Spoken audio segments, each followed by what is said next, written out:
नमस्कार दोस्तों, विद्या स्टडी में आपका स्वागत है। ये एनर्जी का 500 चैप्टर है हमारा।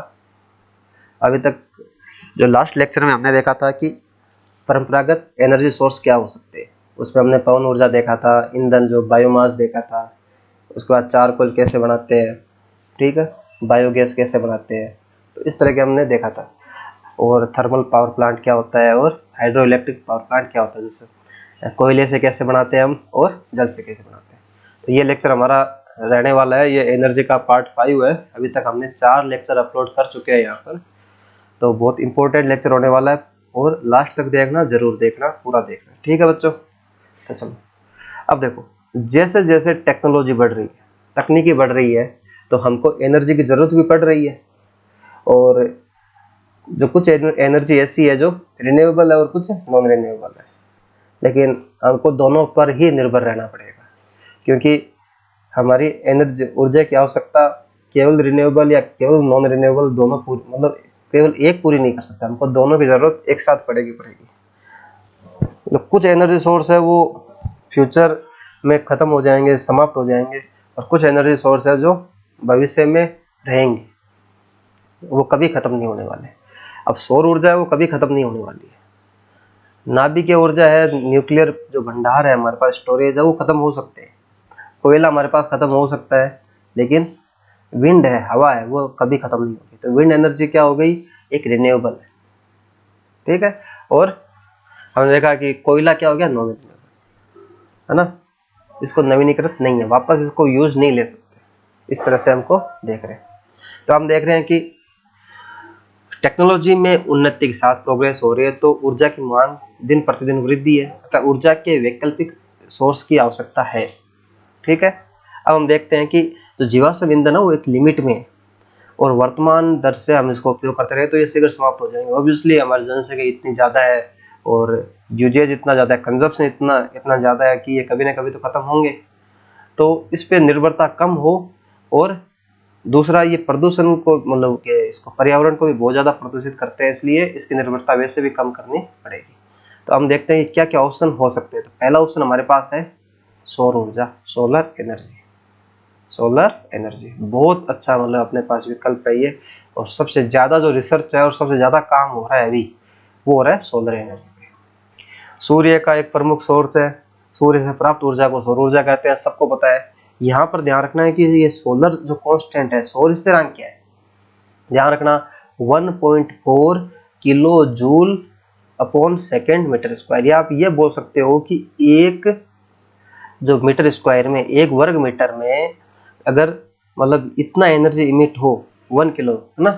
देखो यहाँ पर ध्यान रखना, पृथ्वी की सतह पर प्रति वर्ग मीटर क्षेत्रफल पर 1 सेकेंड में आने वाली ऊर्जा को सौर ऊर्जा स्थिरांक कहते हैं, और इसका मान कितना है, 1.4 किलोवाट अपॉन मीटर स्क्वायर, ठीक है बच्चों। ये ध्यान रखना, ये क्या है, सोलर स्थिरांक है, ठीक है। तो ये कई बार एग्जाम में डायरेक्ट पूछ लेते हैं इसकी वैल्यू।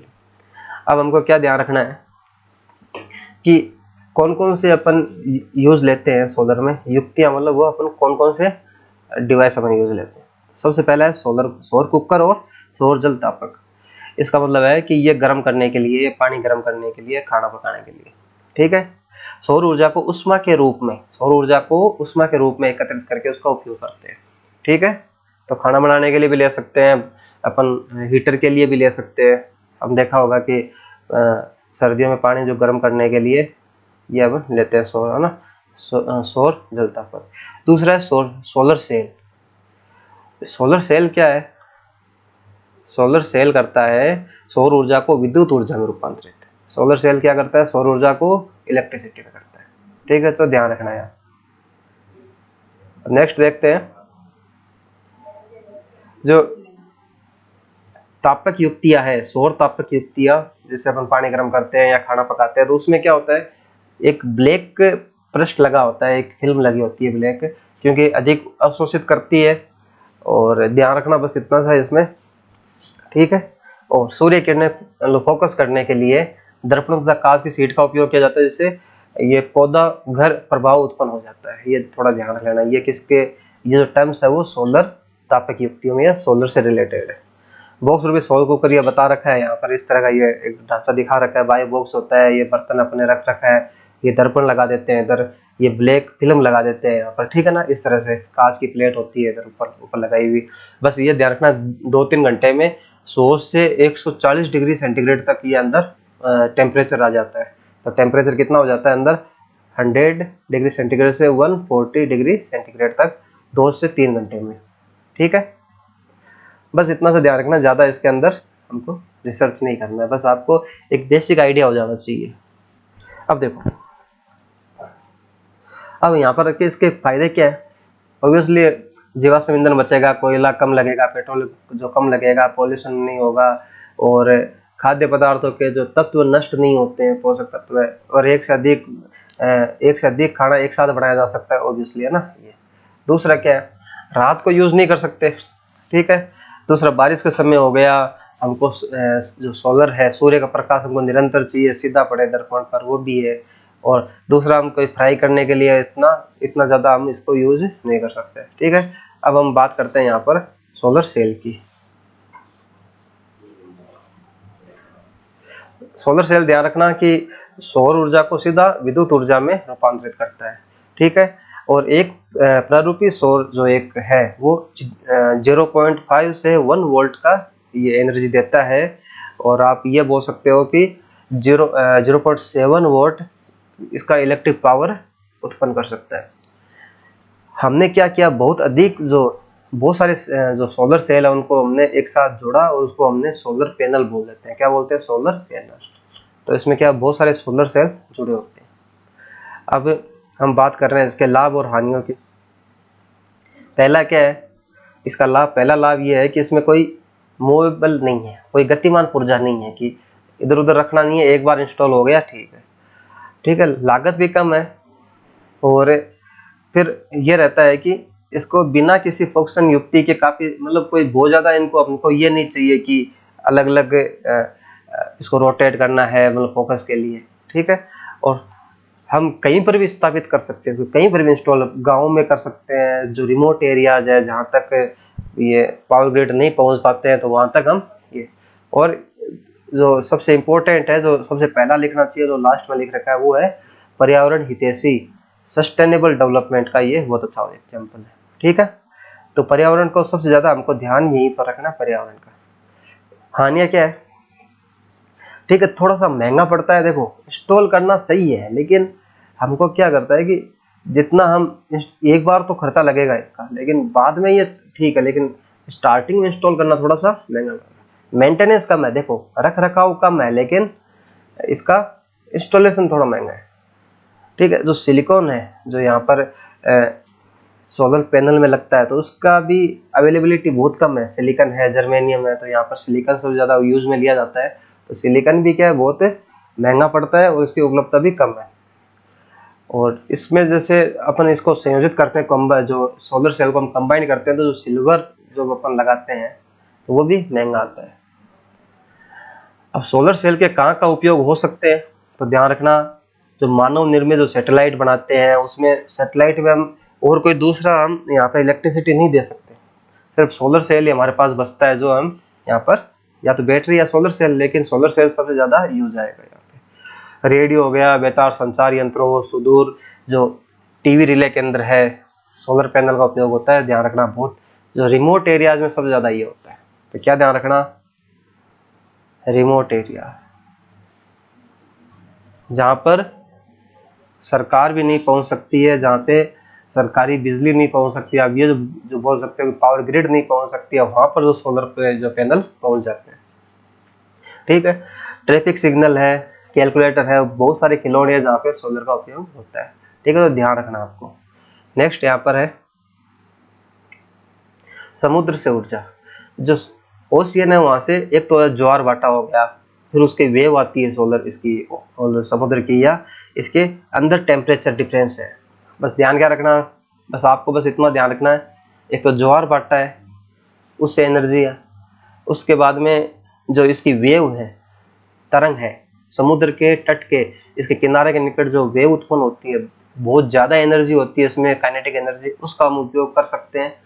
और दूसरा, समुद्र के गहराई में और ऊपर पृष्ठ पर टेम्परेचर का क्या होता है, अंतर होता है, और उस अंतर का हम उपयोग कर सकते हैं। लेकिन ध्यान रखना, ज्वार भाटा हो गया, चाहे यहाँ पर वेव हो गया, या ये इसका उपयोग बहुत ही कम किया जाता है, ज्यादा उपयोग नहीं किया जाता। लेकिन ध्यान रखना, समुद्र से हम 3 तरीके से ले सकते हैं, ज्वार भाटे से, समुद्र के किनारे पे जो तरंगे आती है, वेव आती है वो, और उसके अलावा टेम्परेचर डिफरेंस, ओशियन के जो सरफेस है और ओशियन के जो गहराई है, तल है, वहाँ का जो टेम्परेचर डिफरेंस है, उसका उपयोग करके हम एनर्जी सोर्स या एनर्जी प्रोड्यूस करते हैं।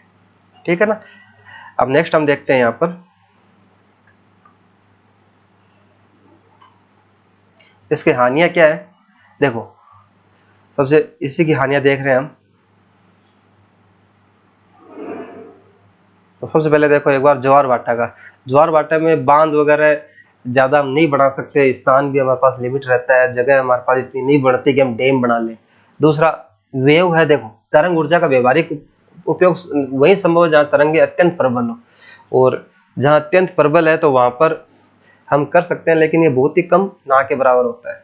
और फिर है कि मतलब यहाँ पर जो टेम्परेचर डिफरेंस है ना, समुद्र के पृष्ठ का और गहराई का टेम्परेचर डिफरेंस है, वहां से एनर्जी लेना बहुत ही कठिन है, और इसको मतलब वहां पर बहुत ही कठिन, आप ये जो बोल सकते हो कि वहां पर एनर्जी का दोहन करना है। ठीक है, बस ये वाला ध्यान रखना आपको। लेकिन देखो, कठिन है, एनर्जी लेना बहुत कम एनर्जी ली जाती है, लेकिन इसका एग्जाम्पल है वो ध्यान रखना, ये 3 तरीके से एनर्जी मिल सकती है और मिलती भी है ना। कुछ जगह ये यहाँ पर इसका एक्सपेरिमेंट हो भी रहा है। ठीक है ना, बस ध्यान आपको रखना है 3 तरीके से होती है। ठीक है, क्या क्या, जो ज्वार भाटे से ज्वारीय ऊर्जा, तरंग ऊर्जा और महासागरीय तापीय ऊर्जा। अब है भू तापीय ऊर्जा, इसका उपयोग काफी हो रहा है।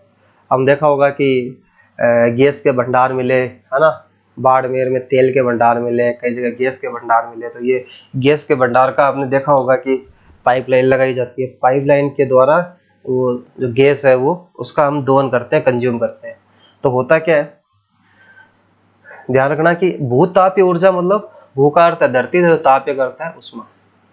मान लो कि कई बार जैसे ये धरती, अब इसमें ये चट्टाने हैं, ठीक है, ये चट्टान है। अब क्या होगा, मान लो यहाँ पर कहीं वाटर फंस गए, मतलब यहाँ पर वाटर रह गया, ठीक है, वाटर यहाँ पर रह गया। अब ये क्या है, ये मान लो कि ये ब्लॉक हो गया, ये वाटर यहाँ का ब्लॉक हो गया, और यहाँ पे बहुत ज्यादा टेम्परेचर होता है धरती के अंदर। तो अर्थ का जो टेम्परेचर है, इसकी वजह से ये क्या होगा, ये वाष्प बनेगा, और वाष्प बन के बाहर नहीं निकल सकता, इसलिए इसका ये क्या होगा कि ये अंदर ही रहेगा, इसकी जो वाष्प, और इसका प्रेशर बहुत ज्यादा बढ़ जाएगा। इसका क्या है कि प्रेशर बहुत ज्यादा, और प्रेशर बढ़ने की वजह से ये धरती के अंदर से गैस बन के निकलती है। समझ में आ गया आपको। देखो, जब भूमिगत जल तप्त स्थानों के संपर्क में आता है तो भाप उत्पन्न होती है। जब यह भाप चट्टानों के बीच में फंस जाती है तो इसका दाब बढ़ जाता है, तथा उच्च दाब पर यह पाइपों के द्वारा निकाली जाती है जो टरबाइन को घुमाती है। क्या समझ में आ गया। तो यह भाप है वो चट्टानों के बीच में फंस गई है, और वो क्या है कि प्रेशर ज्यादा होकर वो गैस के रूप में निकलती है। ठीक है, लागत ज्यादा नहीं है, प्रदूषण भी नहीं होता है, लेकिन बहुत ही कम जगह मिलती है, और वहां पर पाइपलाइन पहुंचाना बड़ा मुश्किल है। ऐसे ऐसी जगह सबसे पहले तो इनको डिटेक्ट करना कि कहां पर है ये, और फिर पहला डिटेक्ट करना हो गया, और दूसरा यहाँ पर पाइपलाइन इंस्टॉल करना तो बहुत थोड़ा सा महंगा पड़ता है। न्यूजीलैंड, अमेरिका, है ना, यूएसए, ये काफी भूतापीय ऊर्जा पर आधारित कई विद्युत शक्ति संयंत्र प्रकाशित कर रहे हैं। तो न्यूजीलैंड में और यूएसए में सबसे ज्यादा ये जो भूतापीय एनर्जी है उसका यूज हो रहा है। अब हम पढ़ते हैं नाभिक ऊर्जा, जो सबसे ज्यादा पॉपुलर है और सबसे ज्यादा अपन यहाँ पर अभी काम में ले रहे हैं, वो है न्यूक्लियर एनर्जी। तो ध्यान रखना, नाभिकीय अभिक्रिया जो रेडियो एक्टिविटी, जो नाभिक सक्रियता है, रेडियो एक्टिविटी है, उसमें 2 तरह से ऊर्जा के 2 प्रकार है, नाभिकीय विखंडन, नाभिकीय संलयन। इसको बोलते हैं न्यूक्लियर, इसको बोलते हैं न्यूक्लियर हमने फ्यूजन, और इसको बोल दिया हमने न्यूक्लियर फिजन। न्यूक्लियर फिजन, ना फिजन और फ्यूजन, फ्यूजन ये हो गया और ये फिजन, न्यूक्लियर फिजन। यहाँ पर क्या होता है, नाभिकीय विखंडन क्या है, न्यूक्लियर फिजन क्या है, कि टूटना है, जैसे एक भारी परमाणु है, जैसे यूरेनियम हो गया, प्लूटोनियम हो गया, थोरियम हो गया, तो इसमें क्या करते हैं हम, न्यूट्रॉन के बम है ना, बम्बारमेंट करते हैं या बमबारी करते हैं और उससे हल्के नाभिक में तोड़ा जाता है और बहुत ज्यादा एनर्जी मुक्त होती है। जैसे मतलब यहाँ पर ध्यान रखना, यूरेनियम 235 बहुत इंपॉर्टेंट है। यूरेनियम 235 की जो छड़ होती है उसका नाभिकीय रिएक्टर में, न्यूक्लियर रिएक्टर में इसका ईंधन के रूप में प्रयोग होता है। तो ये इंपॉर्टेंट है, बहुत बार पूछा गया है। तो यूरेनियम 235 ध्यान रखना, ये यहाँ पर ईंधन के रूप में होता है इसकी छड़। ठीक है, अब ध्यान क्या रखना है, जैसे नाभिक संयंत्रों में नाभिक ईंधन स्वप्रोशी विखंडन अभिक्रिया, ठीक है, ये हमने बात कर ली कि जो न्यूक्लियर रिएक्टर है, न्यूक्लियर रिएक्टर, वहां पर नाभिक विखंडन अभिक्रिया काम आती है। लेकिन ये सबसे ज्यादा ध्यान रखना, नियंत्रित दर, बस ध्यान क्या रखना है कि इसको हम कंट्रोल कर सकते हैं, इसको हम कंट्रोल कर सकते हैं,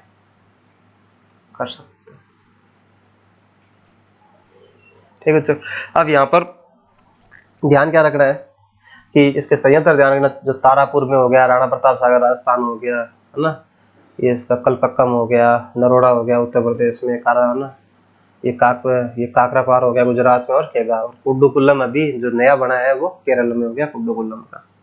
अब है न्यूक्लियर फ्यूजन, नाभिकीय संलयन। देखो नाभिक संलयन क्या है, दो हल्के नाभिक है उनको जोड़ा और फिर एक नाभिक बना दिया।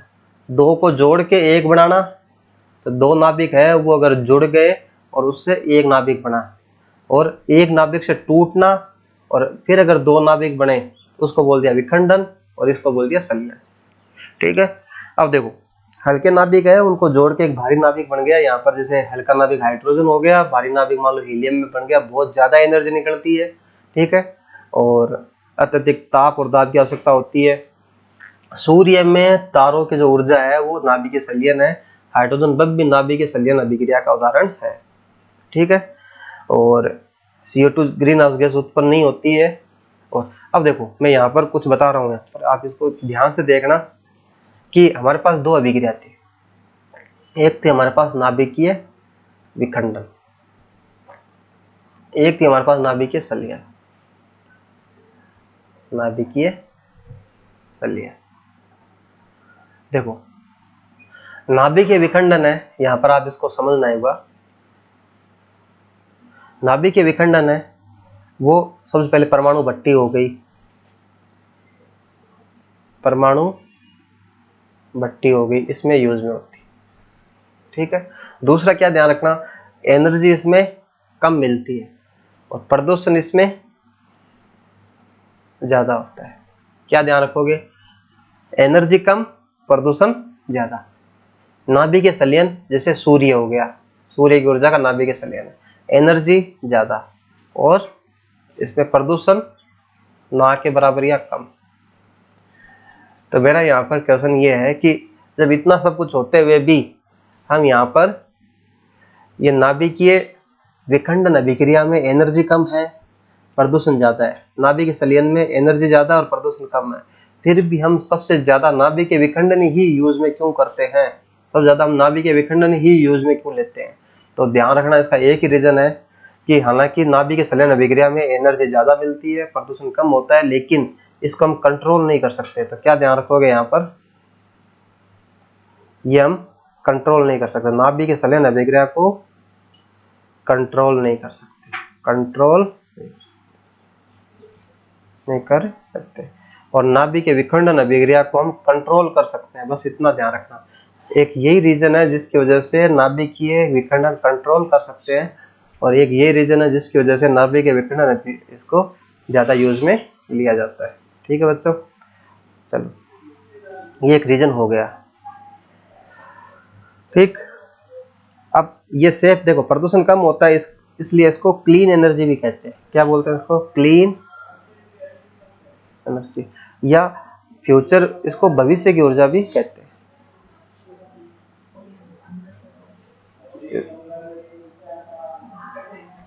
इसको हम भविष्य की ऊर्जा भी कहते हैं। अब देखो, ठीक है बच्चों, नेक्स्ट हम देखते हैं यहाँ पर हाइड्रोजन बम भी नाभिक संलयन अभिक्रिया का उदाहरण है। हानियां भी है कि इसको लागत बहुत ज़्यादा आती है, रिसाव का डर बना रहता है, इसको यूरेनियम की मात्रा बहुत कम है, और अगर इसका मतलब निपटारा नहीं हो, अगर इसको कंट्रोल नहीं कर पाए तो वो प्रदूषण या इसका बहुत बड़ा एक हैजार्ड्स हो सकता है, डेंजर्स है।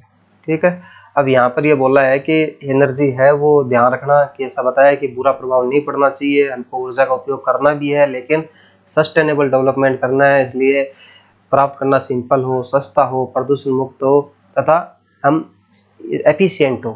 ठीक है ना, प्रदूषण मुक्त मतलब ये स्वच्छ हो, क्लीन एनर्जी हो, हमारे पास एनर्जी मिले वो कैसी हो, क्लीन एनर्जी हो, ये यहाँ पर बता रखा है। और उसके बाद हम ये बात कर रहे हैं कि एनर्जी में यहाँ पर दो प्रकार बताए हैं जो मैं अभी तक बात कर रहा हूँ कि जो अनवीनीकृत है, इसका मतलब हम इसको जैसे वापस कहीं ना कभी ये खत्म हो जाएंगे, जैसे जीवाश्म ईंधन हो गया, कोयला, पेट्रोलियम, ये कभी ना कभी खत्म हो जाएंगे, इसलिए हमको सबसे ज्यादा इधर से हमको इधर मूव होना है। नवीनीकृत जो रिन्यूएबल एनर्जी सोर्सेज है वो क्या है कि इसका वापस हम यूज ले सकते हैं, कभी समाप्त नहीं होगा, पवन कभी समाप्त नहीं होगी, जल कभी नहीं होगा, सोलर कभी नहीं होगा। ठीक है बच्चों, तो इस तरह से हमने ये पूरा टॉपिक पढ़ा है, पीडीएफ आपको मिल जाएगी। ये आपको ध्यान क्या रखना है, लास्ट लेक्चर में हमने पढ़ा था कि एनर्जी के जैसे लास्ट लेक्चर में हमने पढ़ा था जीवाश्म ईंधन, तापीय विद्युत संयंत्र, जैव, बायोमास और पवन ऊर्जा, और इस वाले में हमने पढ़ा है कि सोलर पढ़ा है, समुद्र से पढ़ा है, भूतापीय पढ़ा है और नाभिकीय पढ़ा है। तो अगर वीडियो पसंद आ रहा है तो आप इसको लाइक, शेयर, सब्सक्राइब कर सकते हो। अगर कोई डाउट है तो आप हमारे लिए सबसे ज़्यादा आपके डाउट इम्पोर्टेंट है, अगर डाउट है तो आप डाउट ज़रूर पूछो। और ये चैप्टर ऐसा थोड़ा सा थियोरेटिकल चैप्टर था, इसलिए मैंने ये पीडीएफ लेके बनाया है, बाकी क्योंकि इसमें फर्स्ट इन्फॉर्मेशन बहुत ज़्यादा है और इन्फॉर्मेशन ज़्यादा होने के चक्कर में मैंने ये पीडीएफ ली आपके लिए। तो पीडीएफ आपको अवेलेबल हो जाएगी, अगर इसमें डाउट हो तो आप जो पूछ सकते हो। लेकिन ये थोड़ा सा सिंपल चैप्टर भी है और ध्यान रखना बस इसमें एक इन्फॉर्मेटिक सब्जेक्ट है कि सिर्फ इन्फॉर्मेशन ज़्यादा है इसके अंदर। तो ये हमारा लास्ट लेक्चर है इस पे एनर्जी का। नेक्स्ट लेक्चर हमारा बनेगा वो बनेगा हमारा हीट का उष्मा का। तो आपके इसमें सिलेबस में उष्मा का चैप्टर भी आता है, तो हमारा नेक्स्ट बनेगा उष्मा का, जरूर देखें और चैनल पे बने रहे, सब्सक्राइब करें, लाइक करें, शेयर करें। Thank you very much.